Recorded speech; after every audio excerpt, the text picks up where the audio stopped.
업계에서 오신 두 분, 신한은행 빅데이터 센터의 김철기 본부장님과 신플랫폼의 임대근 대표이사님의 말씀을 먼저 좀 듣고, 그 다음에 소비자원에서 나오신 이금노 단장님의 또 말씀을 듣고, 마지막으로 아주대학교의 김성환 교수님의 토론 듣고 발제자분들께서 간단히 답변하시는 순서로 하도록 하겠습니다. 김철기 본부장님 부탁드리겠습니다.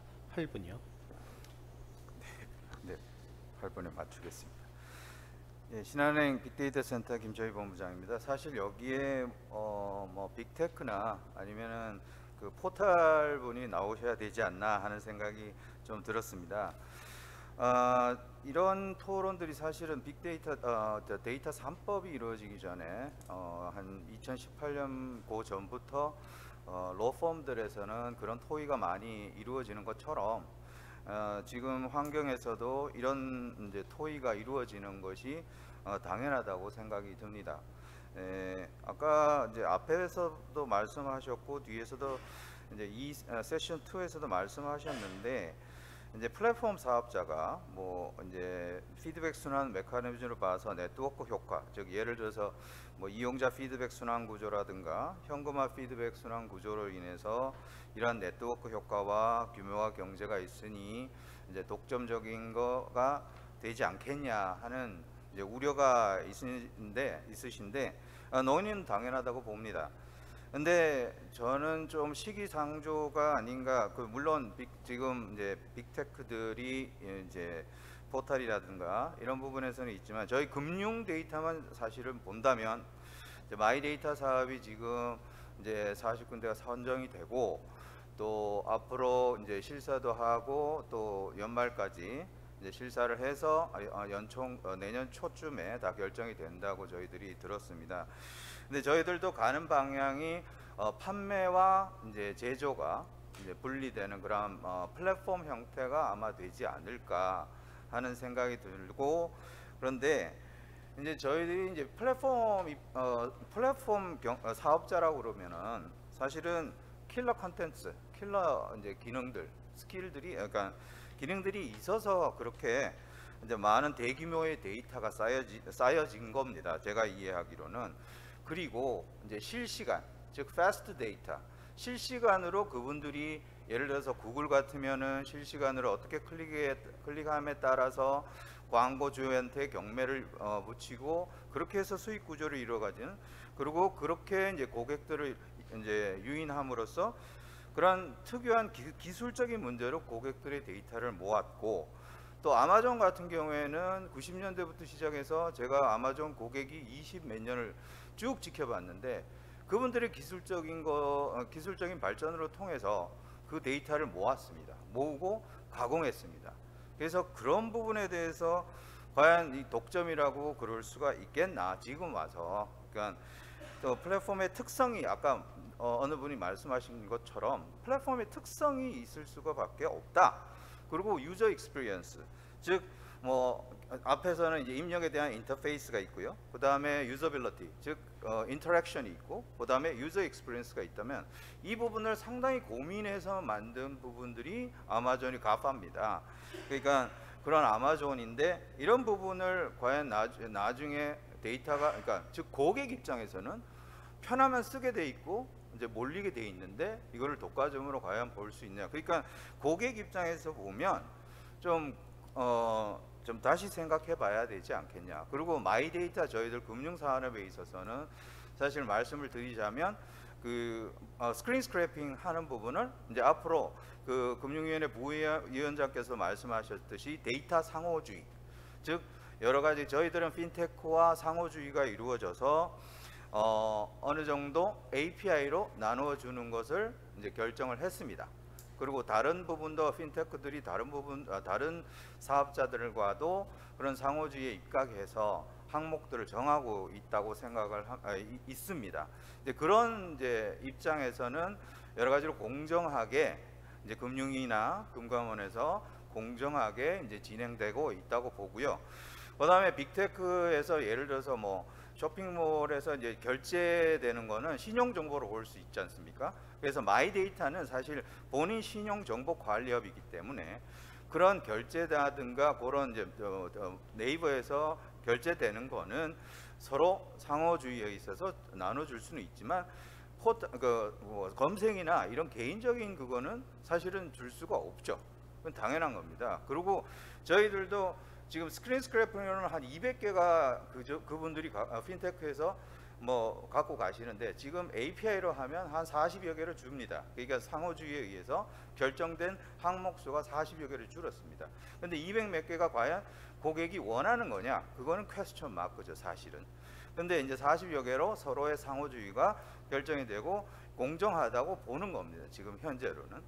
그래서 이제 이런 식으로 이제 그 약한 플랫폼 사업자라도 뭐 어느 정도는 킬러 컨텐츠가 있어야 되고 또 기술적인 부분이 있어야지 뭐 많은 데이터가 거기도 오는 거지 뭐 이런 것도 없으면서 약한 플랫폼자를 이렇게 뭐 제한한다 이런 거는 좀 저로서는 좀 이해가 안 되는 부분이 있습니다. 그리고 프라이버시 아까 말씀하셨는데 프라이버시는 여러 가지 저희들도 이제 계속 데이터를 아까 컨설팅을 받습니다. 이제 법적인 컨설팅을 받아서 고객 입장에서 우리가 하는 것들이 어떤 프라이버시, 즉 개인 정보에다가 위배된다든가 이러면은 태핑을 금융위원회나 금감원에 태핑을 하면서 풀어 나가고 또 아까 말씀하신 어느 분이 말씀하신 헌법, 정보보호법, 소보법, 민법 이런 것들이 어느 정도는 공정하게 잘 해 나가리라고 생각이 듭니다.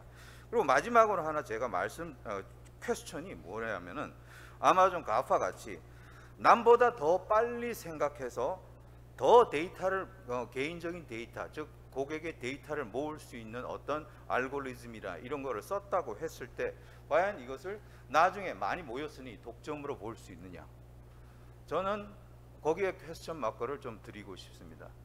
저도 거기에 대한 해답은 못했지만 아마존이나 뭐 구글이나 오래전부터 생각해요. 남들이 생각 못한 알고리즘을 썼었을 겁니다. 그럼 거기에 고객들이 편리하게 클릭 무의식적으로 하면서 데이터를 모았다면 그리고 그 데이터 가지고 여러 가지 사업을 생각했다면 과연 독점으로 볼 수 있는지 거기에 대한 의문은 있습니다.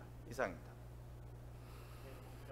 감사드립니다. 다음은 임대근 신플랫폼 대표이사님께서 토론해 주시겠습니다.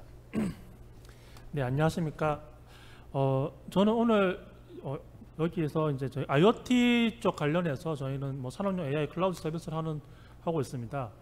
관련해서 지금 저희 회사 같은 경우에 좀 저희가 지금 뭐 고객들의 데이터들을 지금 모으고 있는데 그 데이터가 좀 약간 기존의 서비스 업체들이랑 좀 다른 형태가 이루고 있습니다. 현재 저희가 보는 데이터 뷰에서는 사람보다는 사물이라든가 환경 데이터가 좀 주가 되어 있습니다. 그러다 보면은 지금 이제 이 세상을 이루고 있는 게 그러니까 어떤 경우냐 봤을 때 사람이 있고 사물이 있고 환경이 있다라고 저희가 이제 규정을 하는데요. 사람의 경우 기존의 네이버라든가 구글 아니면 기존의 이제 서비스 업체들이 충분히 데이터를 모으고 있는 상황들이고 환경이라든가 있는 사물의 데이터들은 이제야 시작을 하고 있습니다. 근데 저희가 이제 본격적으로 이제 클라우드 서비스에서 데이터를 모이다 보면은 실제로 이 사람이 빠져 있는 프라이버시 데이터가 없는데도 이 사람의 흔적이 나옵니다. 이 환경 데이터, 사물 데이터로부터. 여기서부터 저희도 이거는 상당히 위험하겠다는 생각이 듭니다. 분명히 법률적으로는 전혀 프라이버시 문제는 아닌데 어떤 사물을 어떤 개인이 어떻게 썼고 얼마나 썼는가에 대한 정보가 나오다 보면은 그 사람의 정보가 규정이 되게 됩니다. 근데 법률적으로는 전혀 이게 프라이버시 문제는 아니죠. 그래서 제가 이거에 대해서 솔직히 우리가 어떻게 해야 되느냐에 대한 문제가 있었습니다. 그래서 이런 문제는 향후 제가 봤을 때 한 3년 뒤에 본격화될 문제로 봐지는데요. 이런 부분들을 저는 이제 세컨더리 데이터라고 저는 규정했었습니다. 퍼스트 데이터 같은 경우는 사람이 직접 행동함으로써 생기는 데이터라고 보면은 세컨더리 데이터는 사람이 움직일 때 주변 환경에서부터 오는 데이터들이 있습니다. 그러면 사람이 딱 빠진다 하더라도 이 환경에서부터 오는 데이터들 속에서 그 사람을 규정할 수가 있습니다. 그렇기 때문에 이거는 상당히 저도 저희가 이런 서비스를 하면서도 이거는 보안을 상당히 강화해야겠다라는 생각이 들고, 그거에 대한 정책적으로 아마 이 부분은 저희가 이번에 코로나 사태에 벌어지면서 직접적인 문제보다는 세컨더리 데이터 위주로 취합했다라고 저는 봐집니다. 그래서 이제 그런 것들이 이제 앞으로 좀 더 논의가 돼야 될 부분을 봐지고요. 그리고 저희의 문제는 저희가 만들게 된, 저희는 이제 산업용 AI를 하다 보니까 어떤 알고리즘, 어떤 데이터를 가지고 그 알고리즘을 만들었을 경우 이 알고리즘의 소유권은 누가 가지느냐, 그거에 대한 문제는 솔직히 저희도 난제입니다. 그래서 뭐 로펌 쪽에도 문의해 보기도 하고 아니면 진행을 하는데, 어떤 저희가 장비로부터, 그 쓰고 있는 장비의 업체로부터 저희가 데이터를 모아서 고장 예측과 관련된 알고리즘을 만들었다. 그럼 이 알고리즘의 소유권은 누가 가져가느냐? 데이터를 소스를 제공해줬던 그 고객이 가져가느냐, 아니면 엔드 유저가 가져가느냐, 아니면 그 클라우드 서비스를 하고 알고리즘을 만드는 업체가 가져가느냐? 뭐 누가 한 곳이 다 가져간다라고 할 수 없을 문제로 좀 문제가 있는 부분이 있습니다. 그래서 저희도 이런 문제 부분에서 저희가 좀 논의했으면 하는 부분들이 있고요.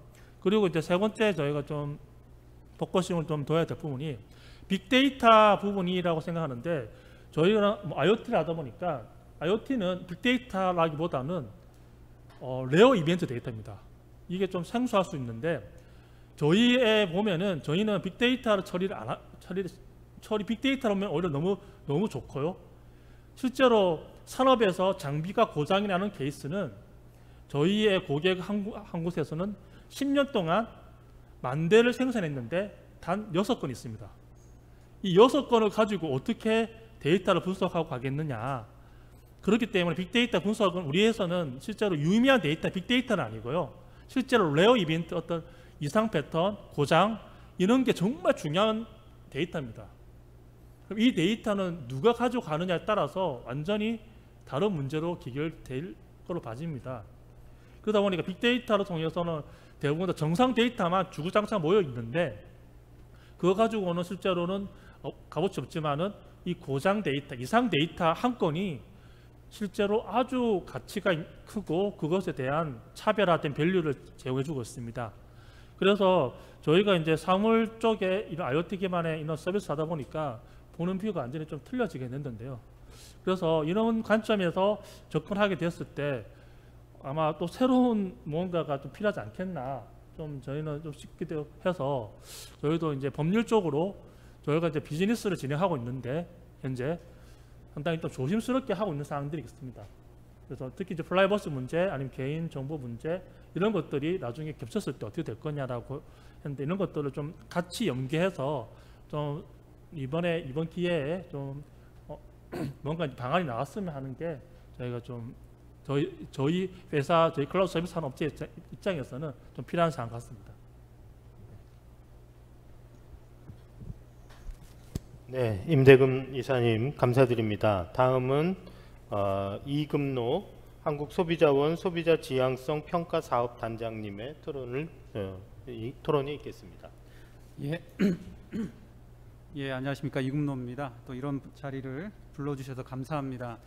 사실 빅데이터 이전에 이제 개인정보보호라는 주로 이슈들이 있을 때는 사실 이제 프라이버시 측면이 강조가 되고, 거기에서 경쟁이나 소비자 정책과의 어떤 직접적인 연관성 측면은 그렇게 우리가 뭐 심도 있게 논의되었던 주제는 아닌 것 같습니다. 그런데 오늘 우리가 논의하는 빅데이터 시대로 접어들면서부터는 어떤 소극적인 측면의 어떤 개인정보 보호뿐만 아니라 적극적인 차원의 어떤 소비자 권리, 곧 어떤 경제적인 측면의 권리로 또 연계가 되기 때문에 경쟁 이슈나 소비자 보호가 이 데이터 경제에서 굉장히 중요한 어떤 이슈가 됐다라는 어떤 그런 생각입니다. 데이터 경제에서 소비자는 뭐 잘 아시겠지만 데이터의 생성자이자 또 한편으로는 최종 사업자가 데이터를 활용해서 만드는 서비스의 또 이용자가 됩니다. 그래서 이런 어떤 이중적인 어떤 지위에서 이 각각의 지위와 또는 이를 통합해서 어떻게 소비자의 이익을, 권익을 보호하고 증진할 것인가가 또 경쟁과 소비자 정책의 중요한 또 하나의 과제라는 그런 생각입니다. 저는 주로 이제 소비자 측면의 이슈를 중심으로 몇 가지 좀 말씀을 좀 드리겠습니다. 먼저 최 교수님께서 빅데이터 활용의 어떤 친경쟁적인 특성과 반경쟁적 특성을 또 잘 정리해 주셨습니다. 좀 한 가지 말씀드린다면은 앞서 세션에서 논의가 됐지만 빅데이터의 어떤 서비스 친시장적 측면들을 이제 발제해서 많이 측면을 좀 강조하시면서 이제 무료 서비스 확대를 말씀해 주셨는데, 사실 이제 무료라는 점들을 강조하는 것은 사실 좀 주의가 필요한 것 같습니다. 물론 소비자가 직접적으로 가격을 지불하지 않는 어떤 그런 서비스이고 이를 통해서 소비자의 편익이 증진되는 것은 사실입니다. 근데 그 가격을 지불하지 않는다고 해서 소위 제로 프라이싱이라는 어떤 이 기업의 어떤 행태가 일방적인 시혜와는 분명히 차이가 있습니다. 물론 이것들을 양면 시장의 어떤 광고 플랫폼으로도 접근할 수도 있겠지만은 소비자는 분명히 경제적 가치가 있는 데이터를 제공하고 있습니다. 그래서 무료 대가가 전혀 없는 무료와는 조금 접근이 차이가 있어야 되고, 왜냐하면은 무료라는 이름으로 해당 서비스를 정의하게 되면 예를 들면은 사업자의 책임 범위가 굉장히 낮게 설정되는 문제가 있고, 또 소비자의 어떤 가격 기능 측면의 어떤 왜곡이나 착시로 인해서 굉장히 소비자 정보가 적정 수준보다 굉장히 많이 제공된 그런 어떤 결과들을 낳게 됩니다. 예를 들면은 제가 이제 찾아봤을 때 일부 플랫폼 서비스 같은 경우는 약관에 어떻게 표시하고 있냐면은 서비스가 원칙적으로 무료로 제공되기 때문에 서비스의 수정이나 변경, 종료 등에 대한 특별한 보상을 하지 않습니다. 또는 무료 서비스를 제공하기 위해 원하지 않는 광고를 봐야 하는 경우도 있습니다. 사실 이렇게 고지를 하고 있습니다. 이건 사실 이게 약간 약관법상으로도 접근할 수 있겠지만은 이게 잘못하면은 소비자가 분명히 데이터를 제공하고 있음에도 불구하고 플랫폼 사업자들이 무료라는 어떤 그 틀 속에서 이 소비자의 행태를 정의할 수 있는 어떤 그런 문제가 있습니다. 그래서 해외에서도 보면은 이를 대가가 전혀 없는 무료 서비스와는 달리 규정해내는 논의가 사실 많습니다. 예로 유럽연합이 2019년 5월에 채택을 해서 2021년 7월에 회원국에 적용할 디지털 콘텐츠 및 서비스 지침을 보면은 소비자가 개인정보를 제공하고 무료로 디지털 콘텐츠나 서비스를 이용한 경우에 이를 금전으로 비용을 지불한 계약과 동일하게 인정하고 사업자의 책임을 또 규정하는 것으로 이렇게 반영하고 있습니다. 그래서 완전 무료와는 전혀 다른 조건을 하고 있는 것이죠. 또 교수님께서 발제하신 내용 중에 이 빅데이터를 활용한 맞춤형 광고가 경쟁법적 시각에서는 직접적인 문제가 되지 않을 수 있고, 일견 또 개인 소비자 단위의 소비 최적화에는 편익이 분명히 있습니다.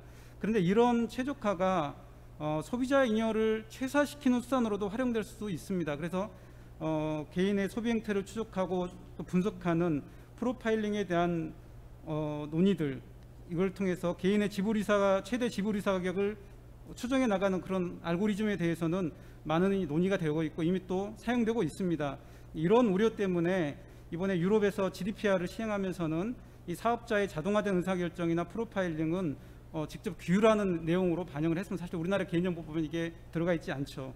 그래서 이런 부분들이 균형 있게 좀 봐야 될 부분들이 있다는 생각이고, 마지막에 말씀하신 부분들을 이 어떤 디지털 경제 효과적인 대응을 위해서는 개인정보 또 산업부처의 어떤 그런 그 정책뿐만 아니라 이 경쟁과 소비자 측면의 어떤 정책들이 어떤 역할들을 해야 되는지 하는 심도 있는 논의가 필요하고, 어떻게 협업할 것인지 부분들은 계속해서 논의해야 된다는 그 측면에 대해서 저도 많은 동감이 됩니다. 두 번째 발제해 주신 내용들을 보면은 개인정보 활용과 데이터 공유 측면에 어떤 독점이나 집중을 좀 완화할 수 있는 어떤 측면으로 소개를 해주셨고, 제도를 소개해 주셨고, 또 데이터 활용과 보호라는 그 부분 지금까지는 상충된다라고 생각했던 가치를 효과적으로 이제 조화시킬 수 있는 기술을 좀 설명해 주셨다고 생각이 듭니다.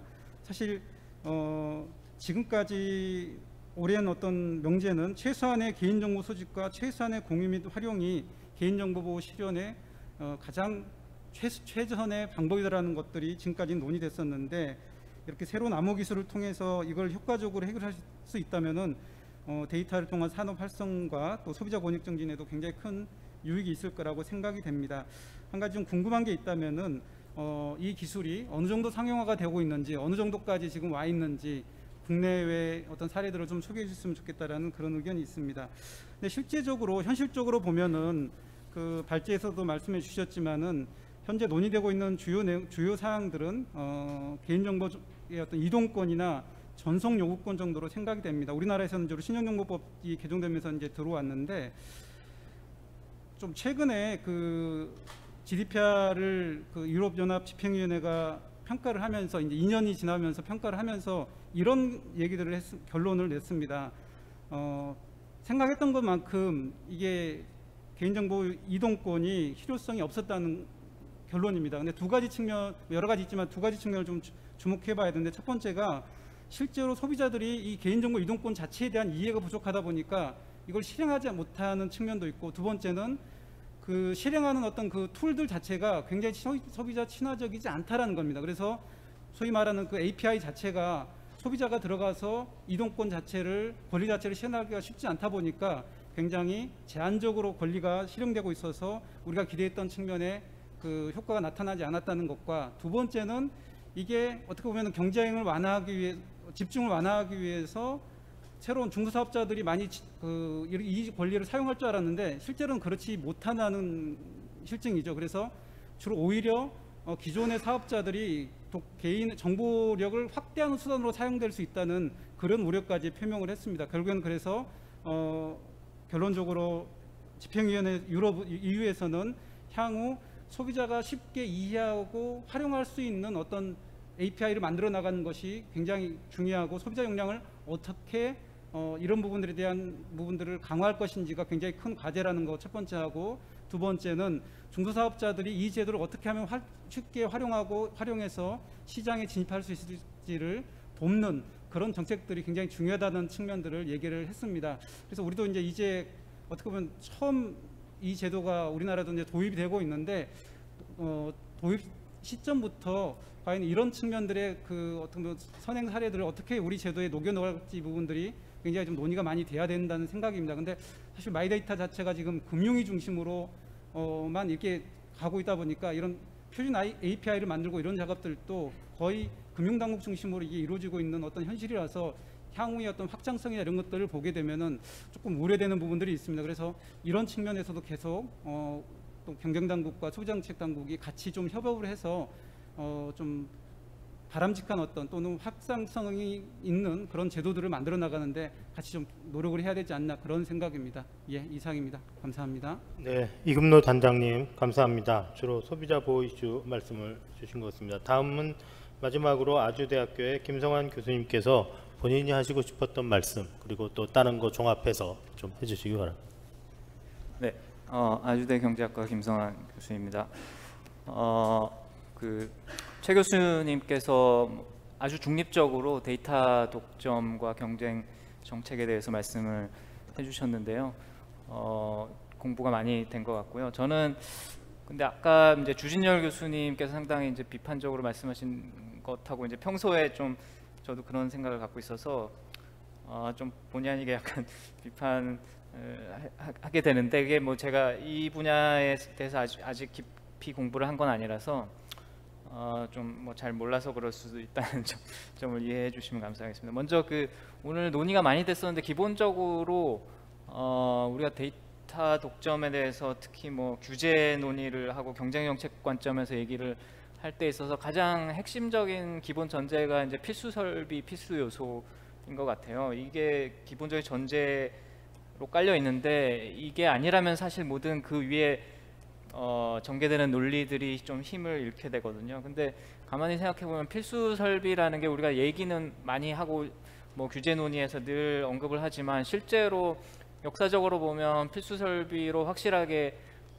인정이 된 사례가 별로 없어요. 그래서 뭐 알려진 바로는 주로 이제 네트워크 산업의 어떤 특정 구간들, 그래서 예를 들면 뭐 운송에서 철도의 뭐 특정 구간, 또는 통신에서의 뭐 네트워크의 특정 구간, 또는 뭐 가스 운송할 때 뭐 파이프의 특정 구간, 뭐 그런 식의 이제 그런 필수 설비들이 이제 말하자면 대표적으로 나타난 것들이고, 그런 대표적인 것들조차 이제 기술이 발전하면서 통신이나 뭐 교통도 마찬가지고요. 이게 기술이 발전하면서 지금은 필수 설비적인 성격이 다 약해지고 있거든요. 근데 이제 21세기의 어떤 이런 IT 산업에 와서 필수 설비를 얘기하려면 그런 과거의 어떤 사례들하고 비춰봐도 사실 좀 뜬금없다는 생각이 우선 들고요. 그리고 이제 이거 원론적으로 들여다보면 과거의 사례들하고 많이 다를 뿐만 아니라 아까도 어느 분이 언급을 하셨는데, 그 데이터라는 게 결국 하나의 생산 요소인 거거든요. 하나의 생산 요소라는 거는 다른 생산 요소들도 많이 있다라는 겁니다. 그러니까 우리가 데이터를 사용해서 뭘 하느냐 하면 결국은 뭐 비용을 떨어뜨린다든지 품질을 높인다든지 이런 것들을 이제 데이터를 사용하는 건데, 그게 이제 데이터뿐만 아니라 다른 뭐 어떤 인적 자원이라든지 다른 종류의 투자라든지 얼마든지 있다라는 거고요. 그러니까 생산 요소들 간의 대체성들이 충분히 가능하다는 겁니다. 제가 아까 말씀드린 건 어떤 네트워크에서의 어떤 특정 구간의 의미로서의 필수 설비하고는 완전히 다르다는 거죠. 그래서 그런 것들을 고려할 때 데이터가 과연 필수 요소이냐에 대해서 정말 근거는 지금까지 밝혀진 게 많이 없다라는 거고요. 그리고 또 한 가지 덧붙이자면 아까 아마 주진열 교수님도 비슷한 얘기를 하셨던 것 같은데, 지금 뭐 큰 기업들이 데이터에 투자를 많이 하지만 크고 돈이 많기 때문에 투자를 하는 거거든요. 그 얘기는 뭐냐면 데이터를 잘 활용하기 위해서는 자본이 많이 필요하다는 것입니다. 그 얘기는 뭐냐면 어떻게 보면 큰 기업들이 많이 할 수 있기 때문에 이거는 그냥 독점적인 어떤 전략이다라고 볼 수 있지만, 반대로 얘기하면 많은 비용이 든다라는 겁니다. 그러니까 데이터라는 게 그냥 뭐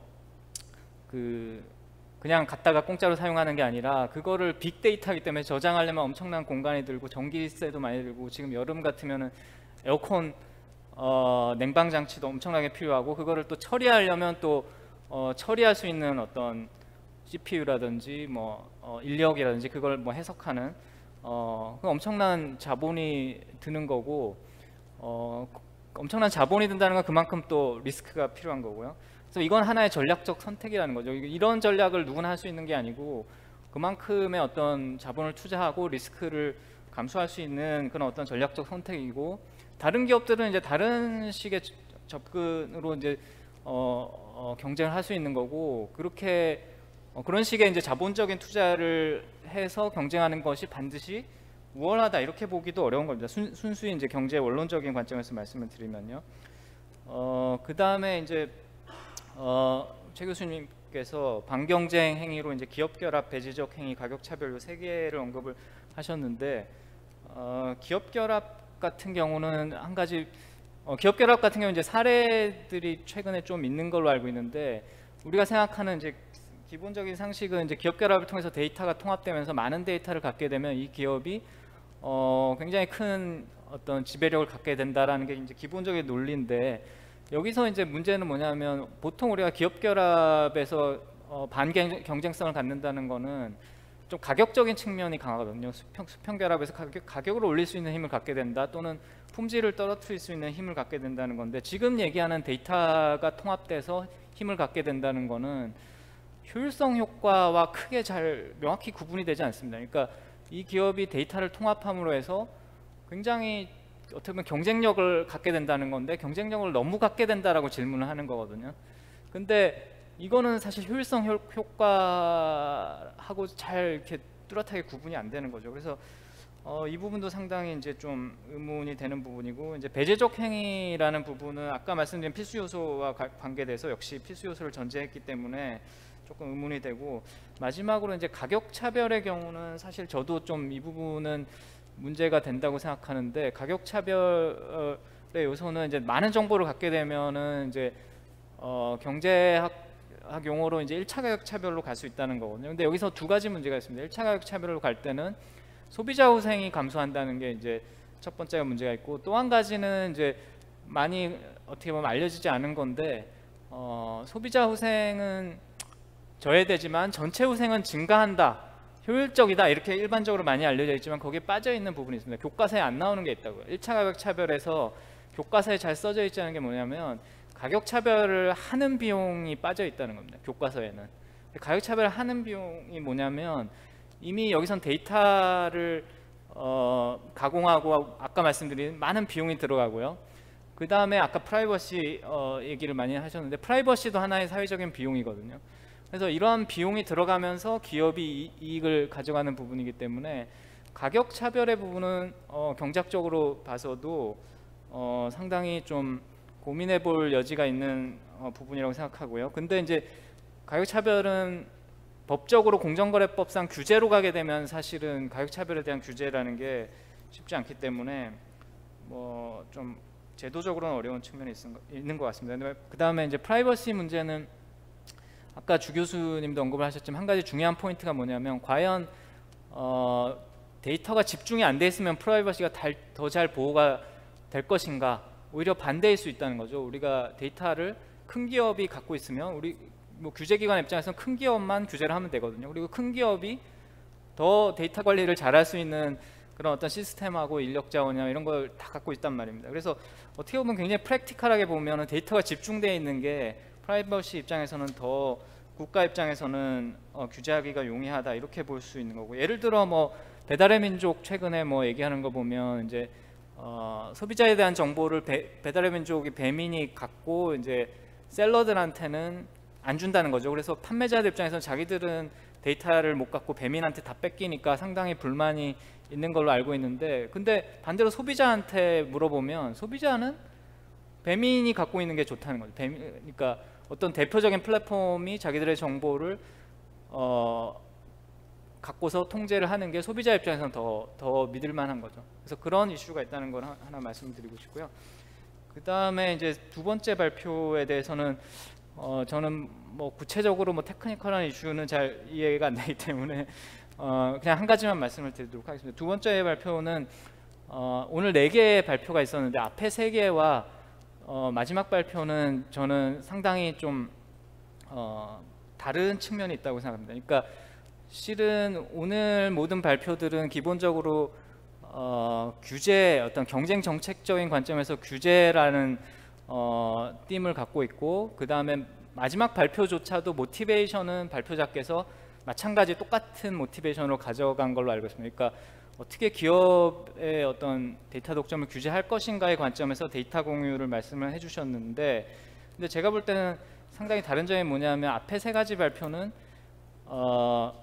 정부와, 그러니까 그 이용자를 대표하는 국가와 기업, 독점 기업 간의 어떤 대립 관계고, 그 기업의 데이터 남용을 국가가 어떻게 규제할 것인가의 문제였는데, 마지막 발표 데이터 공유에 대한 논의들은요, 사실 보면 최근에 뭐 데이터 때문이 뭐 여러 가지 데이터 경제 얘기가 나오는데, 거기서는 국가와 기업이 지금 같이 가고 있습니다. 그러니까 이 데이터 공유에 대해서는 국가도 같이 움직이고 있고 같이 플랜을 짜서 움직이려고 하는 거거든요. 그러면 여기서의 이슈는 뭐냐면 국가가 기업을 어떻게 규제할 것이냐의 문제가 아니라 국가와 기업이 한쪽에 있고요, 거기에 대립되는 쪽은 뭐냐면 개인이라는 거, 개인.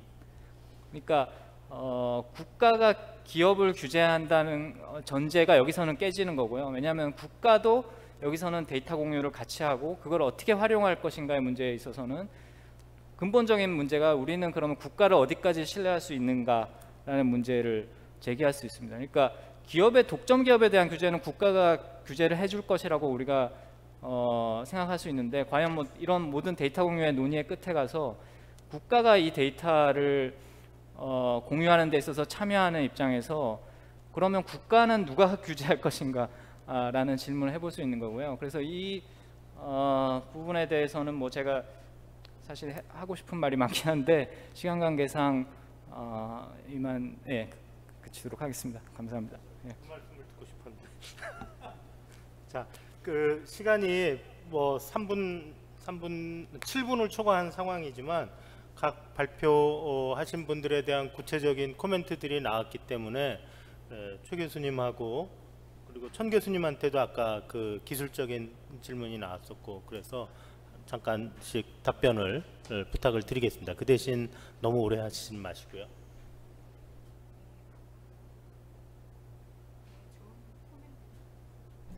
네. 좋은 코멘트 감사드립니다. 그리고 저도 말씀을 드리면서 생각해 볼 점에 대해서 조금 더 이제 찝어보게 되는 그런 계기가 된 것 같습니다. 먼저 김철기 본부장님 말씀 중에서 이게 금융권에 있어서는 특히 데이터 상호주의에 입각한 여러 가지 어프로치를 하고 계시다는 그런 말씀이 참 저에게도 긍정적으로 들렸고, 그런 부분들이 굉장히 자율적인 그런 차원에서 뭔가 이루어질 수 있다는 것이 굉장히 중요하다고 생각이 들었습니다. 이렇게 규제 당국이 들어가는 것보다는 그 전에 그 차원에서 이루어질 수 있으니까 가장 이제 상호 간의 합의도 쉽고, 그리고 여러 공감대들을 끌어내기도 적합하다는 생각이 들었고요. 그리고 뭐 두 번째 이 세션 두 번째 발표에서 데이터 공유 이슈에 대해서 여러 교수님들께서 말씀을 하셨는데, 이게 그 이제 지금 우리나라에선 그런 논의까지 안 하고 있지만 유럽 연합에선 데이터 공유와 관련된 구체적인 뭐 그 베스타거 부위원장께서도 뭐 구체적인 언급이 있었고요. 그런 차원에서 이걸 어떻게 봐야 될 것인가에 대한 화두가 있었습니다. 근데 여기에 대해서도 어떻게 보면은 그 유럽에서도 금융권에서는 가능한데 다른 차원에서 다른 산업계는 어떠하냐 이런 내용이었거든요. 그래서 그게 이제 지금 말씀하신 김철기 본부장님 말씀하고 일맥상통하는 부분이라고 느껴졌습니다. 그리고 뭐 데이터 독점이란 말은 저도 좀 주의해서 써야 된다고 생각을 합니다. 그래서 제 발제문에서도 데이터 독점이라는 말은 등장하지 않고 보통 이제 데이터 집중 현상이라고 얘기를 하죠. 그리고 데이터 우위를 가지고 있는 기업이라고 얘기를 하기 때문에 이 독점 자체의 의미를 우리가 특히 법에서나 아니면 뭐 제도권적인 차원에서 어느 정도 여태까지 정립된 의미와 지금 데이터 독점을 그냥 일상에서 얘기하는 뭐 이런 그 언론에서 언급하는 데이터 독점과는 조금 차원이 결이 다른 얘기라고 생각이 듭니다. 그리고 임대근 대표이사님 말씀 중에서도 뭐 이 비정상적인 차원에서 데이터와 관련된 빅데이터 문제도 생각을 해봐야 된다. 그런 부분들도 중요할 수 있다는 말씀도 공감했고요. 그다음에 이금노 담장님 말씀도 굉장히 제가 주의 깊게 들었는데, 이 무료 서비스가 정말 무료인가와 관련된 내용은 정말 신중하게 생각을 해봐야 되는 부분이라고 생각이 듭니다. 그리고 그러니까 이전과는 달리 지금은 이용자들도 알고 있거든요. 그러니까 어떤 개인정보라든지 이런 부분들이 넘어가고 그런 것들이 어떤 뭐 맞춤형 광고라든지 그런 것을 통해서 자기가 어느 정도는 개입되고 그 과정에서 들어가고 있다, 그게 요소적으로 고려되고 있다는 부분에 대해서 이용자들도 지금은 자각하고 있는 상황이기 때문에 이런 용어의 사용에 있어서도 우리가 신중하게 고려해 봐야 된다는 생각이 듭니다. 그리고 뭐 이런 그 소비자 이슈와 사실은 이제 기존의 경쟁법 외에 다른 소비자 뭐 약관규제법, 뭐 민법 이런 차원에서 얘기를 해야 된다는 말씀도 많이 그동안에 이루어져 왔는데요. 사실 이건 조금 다른 차원에 제가 조금 부연을 드리면 말씀을 드릴 필요가 있는데, 이게 뭐 약관규제법으로 하면 된다 이렇게 얘기를 한다면 약관규제법은 역외 적용 그 규정이 없습니다. 역외 적용을 할 수가 없어서 사실은 이제 토종 플랫폼과 그럼 해외에 기반을 두는 그 플랫폼 사이에 어느 정도 그 규제에 있어서의 오히려 역차별이라든지 이런 문제가 생겨날 여지가 있어요. 사실 약관 규제법에 너무 의존을 한다든지 아니면 소비자 보호 법제에만 치중을 한다면. 그래서 경쟁법제가 조금 더 이제 여기에 대해서 어떤 차원에서 고려가 필요한가, 특히 이용자 보호 관점에서는 그런 내용들이 앞으로 논의가 되어야 된다고 생각이 듭니다.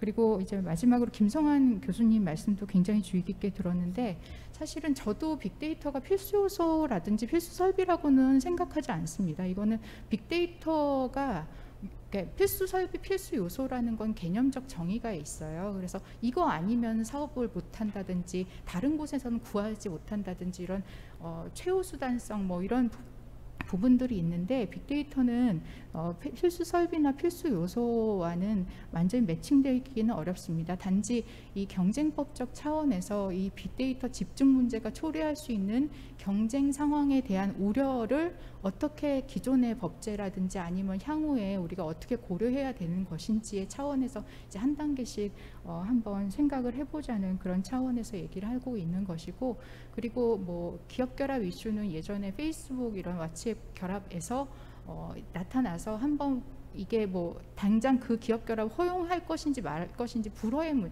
허용할지 불허할지 그 문제가 아니라 그 모니터링하는 차원에서 한번 이 빅데이터가 갖고 있는 가치에 대해서 한번 우리가 자각을 할 필요가 있다. 그 차원에서 논의가 시작돼서 지금 시작이 된 것이고, 나머지 이제 배제 남용이나 뭐 교수님 말씀하신 가격 차별 문제도 지금 하나씩 디벨롭 해가면서 케이스 바이 케이스로 이런 문제도 나타날 수 있다는 차원에서 이슈 스파팅을 한 거라고 생각을 해주시면 좋을 것 같습니다. 이상입니다. 감사합니다.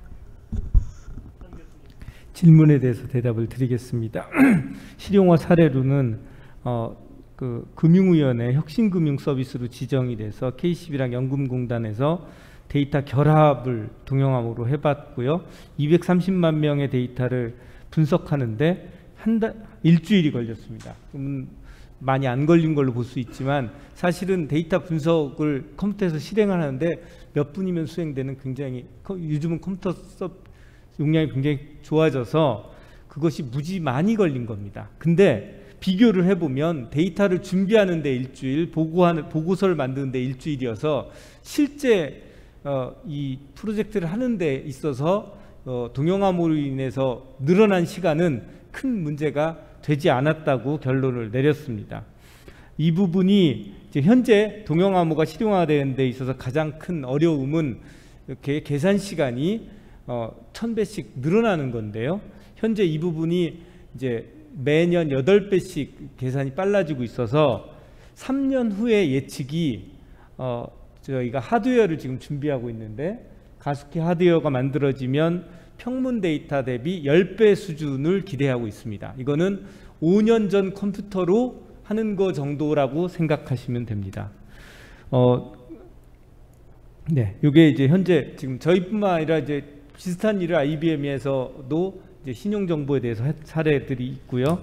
그래서 실용화 경우에는 지금 시작이 되었고 앞으로 뭐 2, 3년 내에 대부분의 문제에 있어서 큰 무리 없이 쓸 수 있다라고 이렇게 생각이 되고요.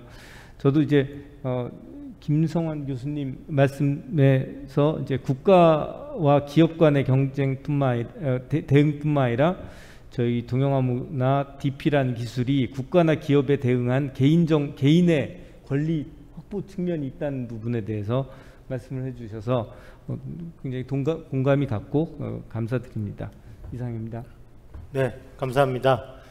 사회자로서 한 말씀만 드리고 끝내겠습니다. 그러니까 여태까지 우리가 했던 많은 논의 중에서 경쟁 제한성 관련한 문제를 반드시 데이터 공유 명령으로 풀 건가에 대해서는 이게 필수 설비가 아니라는 주장이 있었고, 또 하나는 필수 설비인지 아닌지 간에 다른 시장의 경쟁을 통해서 이쪽 시장의 경쟁이나 독점 양태에 영향을 미칠 수가 있느냐, 이런 얘기가 있었고, 개인정보와 관련해서는 현재의 동의 기반 방식 외에 지금 말씀하신 대로 동영암호나 차등 DP를 이용해서 문제를 해결하는 기술적인 방법, 혹은 각자가 자기 정보를 노골적으로 이동시키고 거기에 대해서 명시적으로 대가를 수령함으로써 해결하는 또 다른 방법, 이런 방법들이 있을 수 있다라는 말씀을 그런 얘기들이 잠깐 이번 세션에서 나왔던 것 같습니다. 감사합니다. 전체 마무리 부탁드리겠습니다. 예, 정성인 교수님 그리고 이부 세션에 참여해 주신 발표자, 토론자분들 모두 감사드리겠습니다.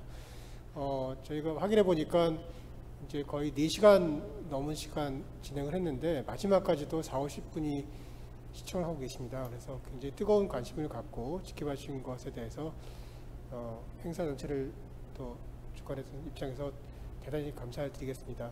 그럼 오늘 세미나는 이렇게 다 마치고요. 저희 연구자들이 또 후속 연구를 계속 진행하고 있기 때문에 앞으로 더 많은 연구를 통해서 또 우리가 처하고 있는 문제를 정확히 진단하고 합리적인 제도적 또는 오늘 기술적인 방안이 나왔는데 그런 것들이 조만간 우리에게 현실을 낼 수 있기를 기대하겠습니다. 대단히 감사합니다. 마치겠습니다.